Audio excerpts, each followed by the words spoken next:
আমরা আমাদের বাড়ির উদ্দেশ্যে রওনা দিয়েছি। আমাদের দেশের বাড়ি কচুয়া ব্যাগদের গ্রামে।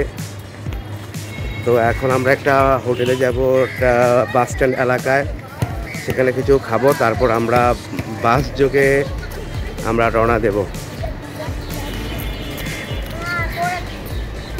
ওকে, আমাদের সঙ্গেই থাকুন আপনারা। আমরা এখন অটো যোগে আমরা একটা হোটেলে যাচ্ছি খেতে, তারপর সেখান থেকে বাস যোগে আমরা বাড়িতে যাব।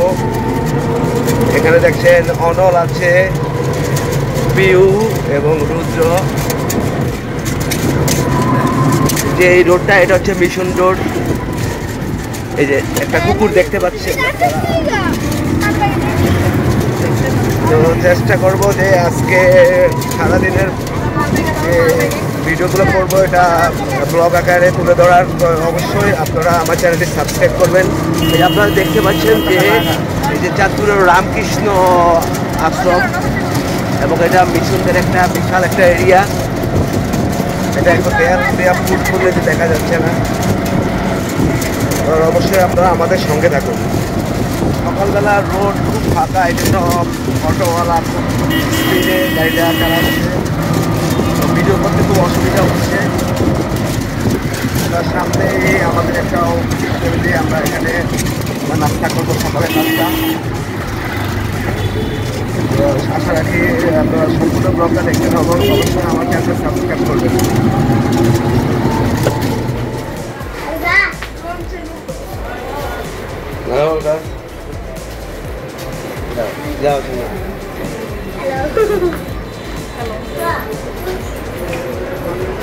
আমরা হোটেলে আসছি।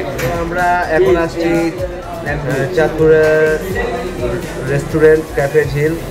এটা বাস স্ট্যান্ড এরিয়ার এলাকায় পড়েছে। আর একটা আছে আমাদের বাসার কাছে, সেটা হচ্ছে নতুন বাজার এলাকায়। এটা একটা বিখ্যাত এবং খুবই সুস্বাদু খাবার, এই ক্যাফে ঝিলের খাবার। তো দেখি আজকে কি ধরনের খাবার ওনারা খাওয়ায়। তো অবশ্যই আমাদের সঙ্গে থাকবেন।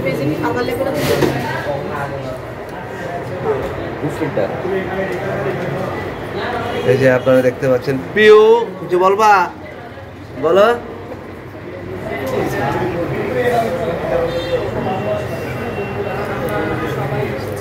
তো আমাদের নাস্তা এখন চলে আসলো। আপনারা দেখতে পাচ্ছেন বেশি কিছু আমরা অর্ডার দিই নেই, জাস্ট রুটি এবং ভাজি এবং সাথে আছে ডিম। তো আমরা এখন নাস্তা করছি। তো আপনারা আমাদের সঙ্গেই থাকুন। ওকে বন্ধুরা, এইমাত্র আমি নাস্তা শেষ করলাম। সবাই নাস্তা শেষ করার পথে আপনারা দেখেন নাস্তা শেষ। কেমন লাগছে নাস্তা? তোমার কেমন লাগছে? সবাই বলছে ক্যাফে ঝিলের নাস্তা নাকি অনেক মজার। আমার কাছে খুব ভালো লাগছে। তো আশা রাখি চাঁদপুরের সবাই ক্যাফে ঝিলের নাস্তা করবেন। আর ক্যাফে ঝিল তো একটা ব্র্যান্ড চাঁদপুরের, এটা আমরা সবাই জানি। তো ক্যাফে ঝিলের জন্য রইল অনেক অনেক শুভকামনা। অনেক ভালো সার্ভিস দিয়ে থাকেন। মালিক পক্ষতে আমার পক্ষ থেকে ধন্যবাদ জানাই। তো আজকের ব্লগটা এখানে শেষ করছি। সবাই ভালো থাকবেন। পরবর্তী ব্লগ আসছে, আপনারা আমাদের সঙ্গে থাকবেন।